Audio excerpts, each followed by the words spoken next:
Hey YouTube, this is Kevin Boland of Boland Small Engine, and today I wanted to show you the proper tool you're supposed to use when you're removing the primer on one of these style carburetors that typically are on 3.5s to 4 horse Briggs engines. These carburetors are very popular. They've been used for many years. The tool that I want to show you, part number is 19461. I really hope that the camera picks that up.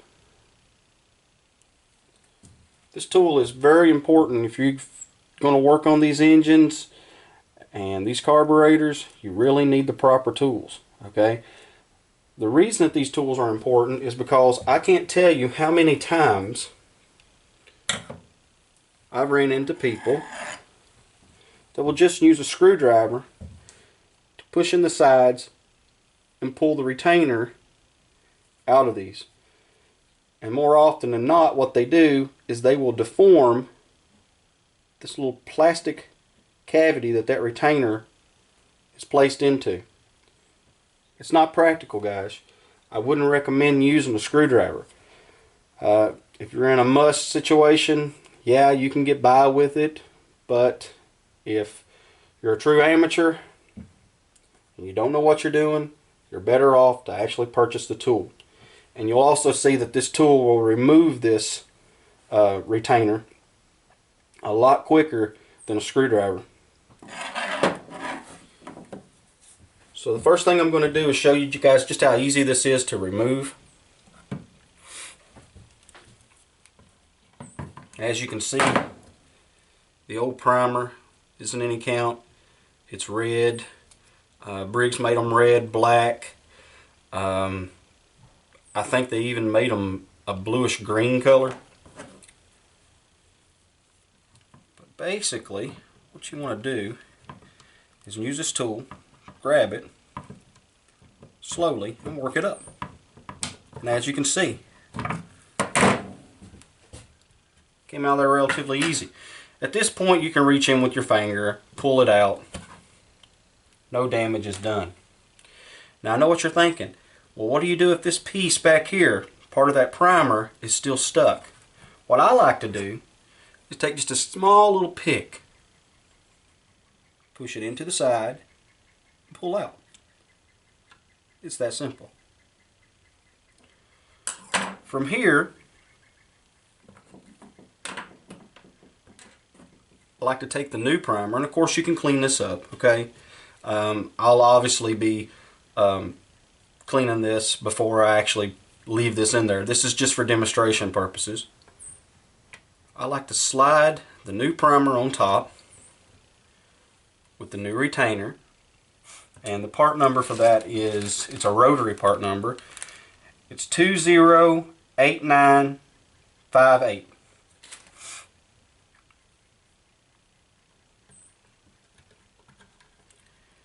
Now from here you have an option, which I will actually tell you.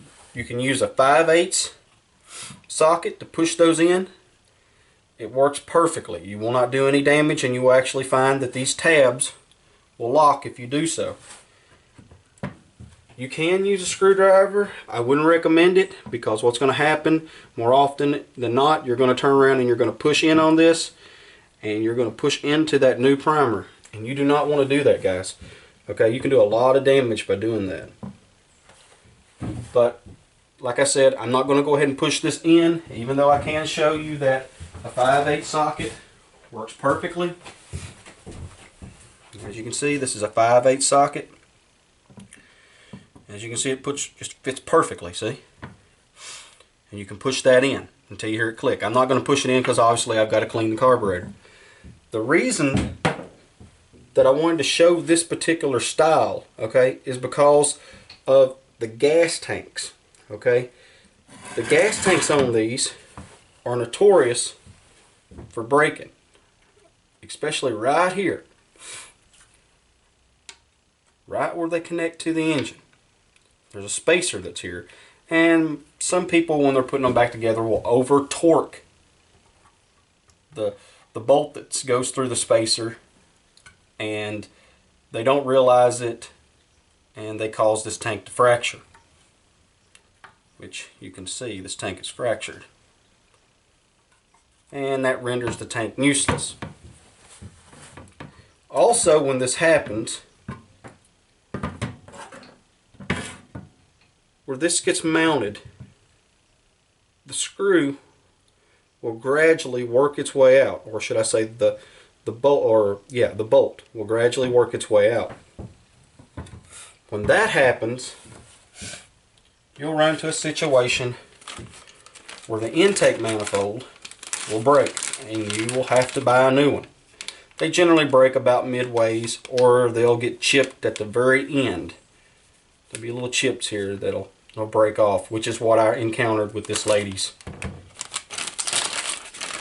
engine that I'm working on presently. The part number for this intake manifold is 699644. And of course, I'm going to have to transfer this carburetor over to another tank that I have, which isn't a problem. I keep a lot of spare parts. Never ever use throw diaphragms over. Okay, it's not something that I recommend. You're not doing yourself any favors. Odds are, if you've got damage like this, those diaphragms are probably damaged as well. The alcohol, or ethanol if you will, actually affects them. So you're better off to put new on. And for the price, I mean, it's ridiculous, guys. I got this from TE Warehouse. Okay, the diaphragm, which is 795083, for $2.97. I mean, come on, guys, it's $3. And it gives you peace of mind knowing that you put it together, okay, with new parts. So that's just something that I wanted to mention to you. Purchase this tool if you're going to work on these engines, as I do. The part number, once again, for this particular tool is 19461. It's called a primer removal tool. Briggs makes them.